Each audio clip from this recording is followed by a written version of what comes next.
Thank you, everyone, for joining us here today. Today, we're going to be talking about the 7 steps to inner guidance, and it is a system or a framework that has been developed in conjunction with and over top of James Burgess's 7-word system. So yeah, it's a framework, just to give you a bit of high-level overview, a framework for engaging with symbols, with images or archetypes or dreams. And it's a framework that, when followed, it will help you connect with your inner guidance. So at its heart, it's really about dialogue. It's a dialogue process. It's not about memorizing or analyzing or following something exactly, but it's really more about a living relationship with symbols. And so over the next 3 weeks, we're going to walk through 7 steps rather slowly, 2 or 3 at a time, so you can really kind of feel into how these might work with your own experience. So you're going to notice that each of these steps carries the energy of one of the 7 words from James's system: the no, the hello, thanks, goodbye, please, sorry, and yes. And yeah, so I'm going to go ahead and name each of the 7 steps and just high-level overview how that is connected to the 7 words. So the first step is anchor. And that's about establishing sovereignty and presence. And it's connected up with the energy of the word no. Second step is consider. And this is where you greet the symbol with openness. That's the energy of hello. The third step, which we're going to go into more deeply next week, is deepen. And that is receiving the resonance of the symbol with gratitude. So we're looking at the thanks energy there. Fourth step is reframe. So that's about releasing old projections and seeing with new clarity. And that's the goodbye energy. Fifth is re-engage. And in that step, we're going to meet the symbol anew and with fresh intention. So that's about the please energy. The sixth step is distill, which is really about refining and discerning the essence of what has been shown by the symbol. And that marries up with the sorry energy. And then finally, the last step, seventh step is integrate. And that's about embodying and saying yes to what is true now for you with this symbol dialogue. So the yes energy. So very high level kind of overview of what we're going to be traveling through the next 3 sessions here. But so yeah, in this first session, we're going to really explore the first 2 steps deeply: anchor and consider. And so really what we want to try to do is, have you work with one symbol that you choose, either your sun Sabian symbol or your moon Sabian symbol. We work a lot, as you know, with Sabian symbology here. That's not to say that this system is only connected with Sabian symbols. It can be used for with other symbol systems and as I mentioned earlier, other types of imagery. But for this purpose, we're going to choose either your sun or your moon, up to you. And that's going to be your anchor point. So each week we're going to add a new layer of dialogue with that same symbol. And at the end of it, you're going to see the full arc of that, the 7 steps that we're going to be going through. So a word about expectations. This really isn't about getting it right. I just want to highlight that it's really about relationship. It's about meeting this image that you're going to be working with, what it means to you, and what emerges between you and the symbol. So yeah, my hope is that by the end of these 3 sessions that you're going to not have just learned these 7 steps that we've briefly touched on here, but actually somatically felt them in your body, in your imagination, and really get to a deep practice that you can go through again and again. Okay, so now if there aren't any questions about this high level, I think we'll move forward into the anchor step. Does that work? Okay. So step one in the energy of the word no. In this, no is really about setting boundaries and claiming your sovereignty and grounding. It's really getting to that inner ground before you engage with anything external, claiming it. Echoing the word no, it is not a rejection. It's a more of a sacred pause that defines what belongs and what doesn't belong.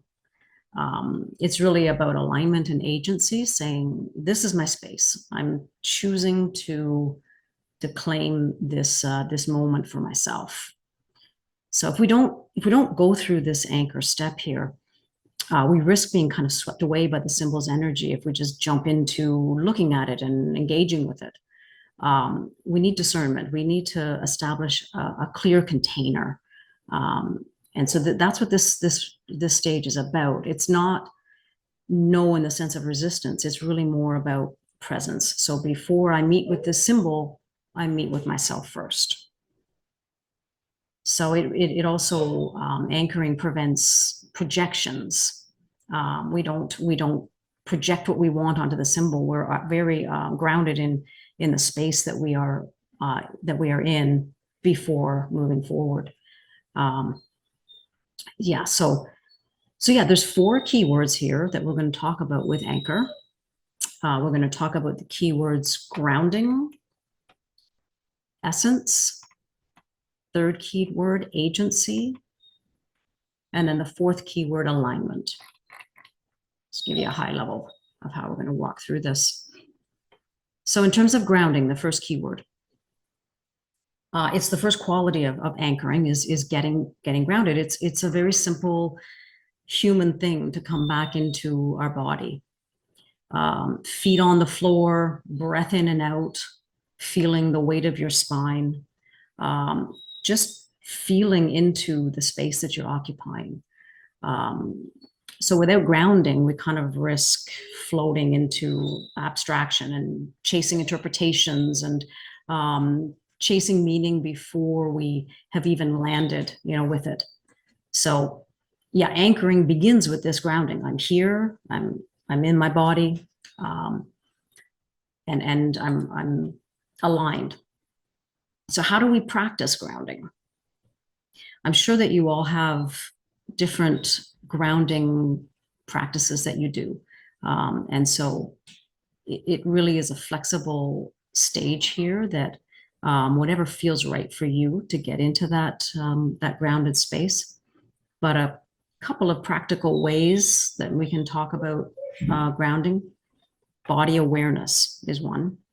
So feeling the weight of your feet and your spine and your breath, as I alluded to earlier, really just drawing your attention to that and locking into it without being distracted by things like your dog barking in the background. Yeah, so this is going to be a test for me in my ability to ground here. So yeah, boundary sensing is the second phase here. So, or the second sort of practical tip, I suppose you could say.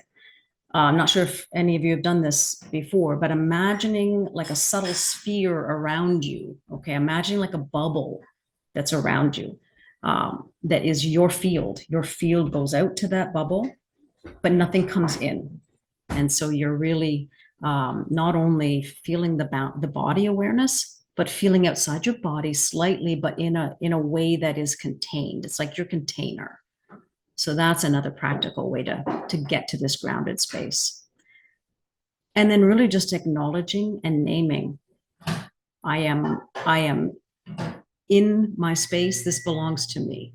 And this is intended to be repeatable and to be something that you can do, within 30 seconds, let's say, just getting into, when you've practiced this, getting into this space of alignment. So I would just invite you all to just take a breath. Take a breath with me in this moment.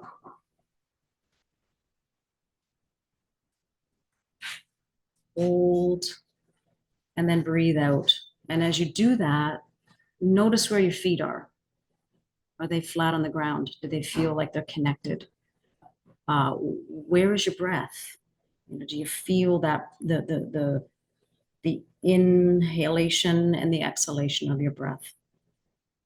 We'll take another deep breath in and hold, and then exhale. And just bring your awareness to how this feels different. This feels more you. And this is going to now flow into the second keyword, which is essence. So now grounding brings us into this space of presence. But the anchoring step is also about inviting us to touch what is most essential in ourselves. And essence is who you are beneath the surface, beneath the roles that you play, beneath the stories. One way to sense essence is to ask yourself, what is here when I put everything else down? When I'm not a mother, when I'm not a father, when I'm not a coworker, what is here? What remains if I set aside all those to-do lists, set aside the roles that I'm playing, even actually setting aside my name? What is my essence? And sometimes that shows up as a single word. It might be something like tenderness, fire. It might be not a word at all. It might be a feeling, a tone, a vibration in the chest, an image. So if you can just try to feel into, in this grounded way, what is your essence? What is most true about me right now? So you don't have to go looking for some perfect answer. That's the other thing I want to really kind of feel into here. Essence isn't, as I said, a role that you play or an ideal that you're striving for. It's already there. It's already inside you, underneath everything. It's like, if you think about the metaphor of a lake and somebody throws a pebble into the lake or the pond, and there's the ripples on the pond.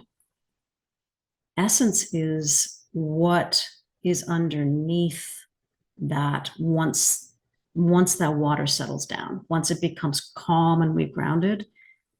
Now, what do you see underneath all of that? The depth. So it's really simple. It's not layered. It's distilled. It's already present. This is something that's in you. And yeah, home base. It's like returning to the I am energy. So that is essence in this anchoring step here. And then keyword 3, we're going to move on to that now, is agency. Owning the choice to now engage. So once we've grounded in our body, and then we've touched our essence, now anchoring is also asking us to claim our agency in this process. It's about choice. It's about recognizing that we are not just passive receivers here. We are active participants. So when we are dialoguing with our symbol, as we're moving forward, we don't fall into it blindly. We're saying, I'm choosing to meet this, and I'm deciding when and how. So if essence is being, agency is choosing to act from that state of being. So agency, conscious choice. As I said, responsibility, honoring that our attention has power. Okay, it's also about sovereignty and action. Its essence is the being, agency is kind of the doing. And agency also requires courage because there's a willingness to step forward rather than waiting to be carried. So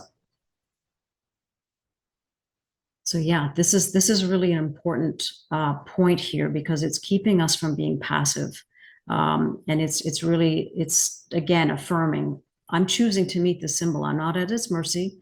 I know who I am, and I'm going to step forward and meet it. So a metaphor here to try to drive this home even more.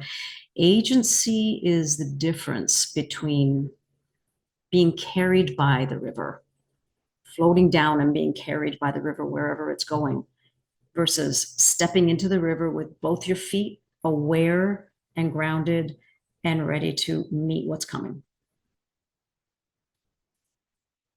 So that's keyword 3 of our anchor step. Keyword 4, the final keyword here, is alignment. So this is where we are gathering the body, the heart, the mind together through this process. These other 3 steps that we've taken here are stages, I would say. So after grounding, after connecting with our essence, and then claiming agency, this final facet is alignment. And I would say that this is the outcome of traveling through these first 3 facets. It's like the fruit of the anchor stage here, or step. Because yeah, when we've grounded into the body and we've touched our essence, and then claimed our agency, something else sort of starts to happen on its own here. It's like we feel more gathered together. All these different parts of us, body, mind, heart, start to line up. And that's what alignment is in this context of this framework. It's not actually another task. It's not another thing that we are doing. It's a natural outcome of really feeling into each of these other 3 stages here. It's kind of like, it's like tuning the strings of an instrument. So once you have each of the strings tuned and in place, then the whole chord just resonates. So that's the analogy I would use for alignment. So yeah, to anchor is to line up our body and our heart and our mind into a coherent state to then be able to go to the next phase in a way that will be much more fruitful, I would say. So yeah, so at this point, I just want to open it up for any questions about these 4 elements we've talked about here in the anchor step. Any questions? No? Okay, so now we're going to move on to consider, which is where we're actually first meeting the symbol. So I would just ask you to have in your mind the symbol that you've chosen to work with as we move through this next step. So this is step 2. Once we are anchored, so we're grounded, we're centered, we're gathered together, we're now ready to turn outward a little bit. This is where we greet the symbol. And this energy of this stage, or this step, is hello. And it's the simplest form of meeting, right? It's not analyzing, it's not interpreting, it's just acknowledging. You're here, I see you. That's hello. So consider is really about how we turn our attention, so how we receive first impressions, how we allow curiosity to ask, and how we finally recognize what's before us. So as with the anchor step, there's 4 facets or stages that we're going to talk about. The first being attention, then receptivity, then inquiry, and finally recognition. Those are going to be the four facets we're going to walk through here. So first of all, attention. So turning toward the symbol with your presence. It's really that moment of lifting your eyes to meet someone else's gaze. If you've ever had that first moment, attention, it really is about my awareness isn't scattered. It's directed. I see you. In this step, it's focused, but it's soft. So it's not about staring and dissecting. There's no real analysis happening at this point. It's really more just like resting your gaze on something and saying, I'm here with you. So a simple way to practice this is actually to just read your symbol aloud and let those words land. And then pause and allow your attention to rest fully on either the image or the phrase. And it's a very soft, introductory kind of attention that you're giving the symbol. When we give our attention this way, it's like we're creating kind of a doorway. We're saying to the symbol, you matter enough to me for me to notice you. That's what you're doing. It's this first gesture of relationship. So without that first gesture, nothing begins. And so that's what I would invite you to do or think about doing with your symbol, is just giving it your first brush of attention. Yeah. And then as we move into keyword 2, receptivity. This is about allowing without grasping. So you've given your attention, and now we're going to cultivate receptivity.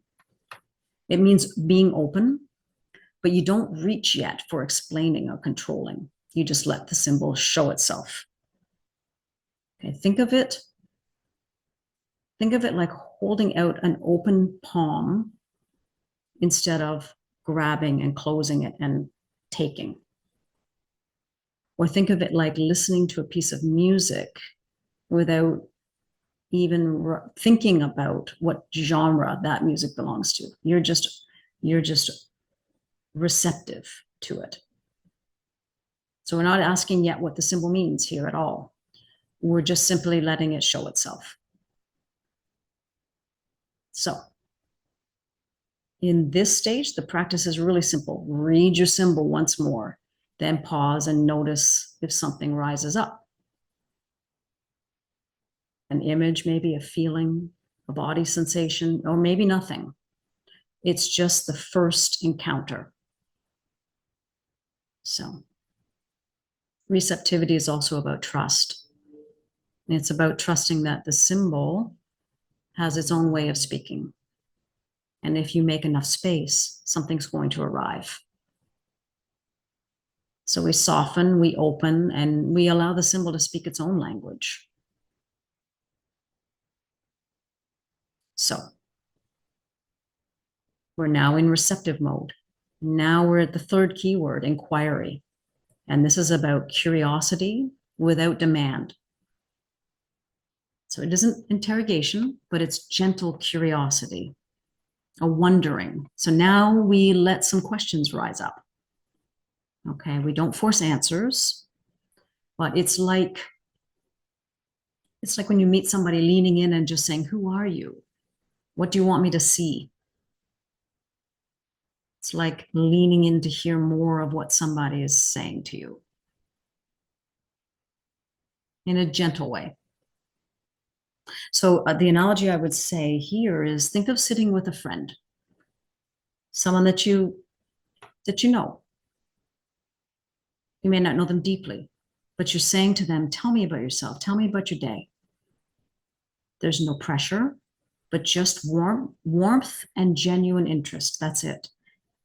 That's what inquiry is about with the symbol. We just allow questions to arise naturally. So, who are you? What are you showing me today? What do you want me to notice? These are gentle questions that we're asking at this stage. And it's the beginning of a type of dialogue. So we're saying to the symbol, I'm curious about you and I'm willing to listen. We're not rushing again to conclusions here yet. We're not even thinking about conclusions. It's all about what is coming from the symbol. So what I would say here is, after reading your symbol, ask inwardly, what are you showing me today? And then pause and let the silence respond.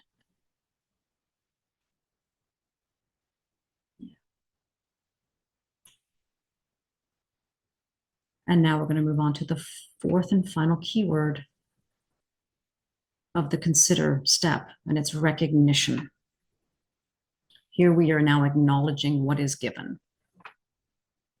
So when we've given our attention, we've opened up in receptivity, and we've allowed gentle inquiry, then something actually happens on its own. We begin to recognize the symbol. Recognition isn't another task. It's a natural outcome of these first three movements through this process. So it's like a quiet realization that, yes, you're here with me. It doesn't mean that you understand the full meaning of the symbol, not by any measure. It just means you're acknowledging the symbol has spoken in some way to you through image or feeling or some sort of resonance. And again, sometimes it shows up just as a word or an image or something that lingers or is subtle, a subtle feeling in the body, or just sometimes a simple presence. But there is something there that you'll recognize. So if we continue with this analogy from before about greeting somebody or an old friend or speaking to them, think about it here like the pause after you've greeted the person. You've opened the door and you've greeted them. You've looked at them. You've opened up to them and you've asked a small question. And then there's that moment of acknowledgement. It's a different vibration, a different energy where you can say, yeah, I see you. So recognition really seals this hello energy, this hello vibration that we're working with in this step. It's the fruit of attention, receptivity, and inquiry, all working together and turning kind of a passing glance into the start of relationship with the symbol. So yeah, you can at this point say quietly to your symbol, I recognize you, I see you are here with me. So if we bring all of this together, consider has four movements, just like anchor. Attention, we turn fully toward the symbol. Receptivity, we're allowing impressions to start to form and come up. Inquiry, which is starting to open back toward the symbol with curiosity. And then that recognition, acknowledging what you're receiving back. So this is the step that creates a meeting that's open, respectful, and curious with your symbol. Yeah. So I think that concludes at least on some level, the explanation of the anchor step and the consider step. Are there any questions from anyone about the process that we've just kind of walked through here? Another question. Yeah, look, please. About the alignment one. You Mhm. mentioned that it's not, we have not said hello to the symbol in the when we align. So we align ourselves with our essence. We are preparing ourselves to greet again the symbols, right? Yeah. Just tell me, yeah. I'm trying to see if I really understood the alignment aspect, because it's not alignment to the symbol, it's alignment with ourselves. Thank you. Yeah. Yeah. Thank you for that question. That's exactly it. That first anchor step has really nothing to do with the symbols at all. It's preparing ourselves to get ourselves into that aligned space so that the following six steps are going to bear the most fruit. We're in a grounded, aligned space that we can be open to the symbols in step two. So yeah, you nailed it. Alignment And with so, yourself. Yep. and what would you think we would know that, like, is it like if there is is it a feeling, is there something that you can tell us about, like that would guide us to understand that we are in alignment? Wow. That's such a deep question because it's so personal for every single individual. I can tell you what I feel like when I'm aligned, Yeah, let's do Yeah. that. Okay. So when I feel like I'm grounded and in that space of alignment, I can feel my third eye and I can feel my heart chakra. And it's almost like I feel like there's a flow between those two spaces. And it just feels like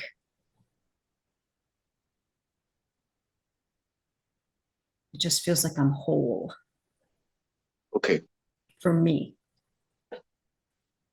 But I would love to hear what other folks, what their experience, if they've have other feedback. Maybe James, you can help us understand what it feels like for you. I think in my case, it's to do with a profound level of concentration. Mm. When I'm driving along in a car, I'm just having a good old time, and then something dangerous happens. I'm sharp. Like, my attention is zinging with spot on awareness. That's a form of alignment. And if I'm in a magical process and something unexpected happens, like I really look at it with everything I've got, I'm sort of sharp. So the third eye awakening, that aligns with me. And I think that there are other, like, there's another level where if somebody perhaps has an emotional breakthrough or breakdown within the group, then that alignment is actually centered in the heart. I actually remember myself to be a compassionate person, you know. So I think you've nailed it with the third eye and a heart focus, although I wouldn't always feel them both at the same time. Mm. Interesting. Anybody else like to share?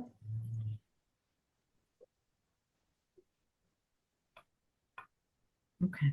I mean, being aligned is something that you know when you are. When you're aligned, you know you're in that particular and different kind of moment. Mm. So it's almost not describe, difficult to describe, you feel.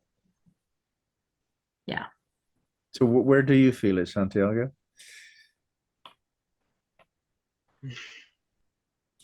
Yeah, I feel two energies at the same time. One that is very alive and can immediately act whatever feels like doing, and the other one that is completely contemplative and almost aware of everything that's going on at the same time.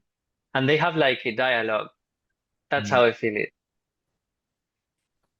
It's not totally. And the body is like an antenna, so it also speaks very clearly. Mm. Oh yeah, that's good. I'm much more aware of my body in that state. You're quite right to sort of mention that, actually. But it's not dissimilar. It's very similar to what both Angela and I have experienced, isn't it? That's interesting. Yeah, I think there's something to that. Yeah. There's a thread of of commonality there. We just have different ways of nuanced experience of it. But does that help you, Loic? Does that clear up the question? Yeah, no, it's good. I think it definitely is make me realize what alignment when I feel aligned myself.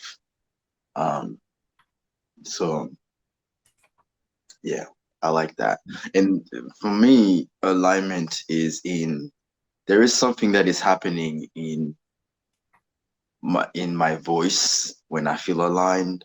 So it's weird because it's not necessarily I'm able to assess the alignment when I'm opening my mouth, not before.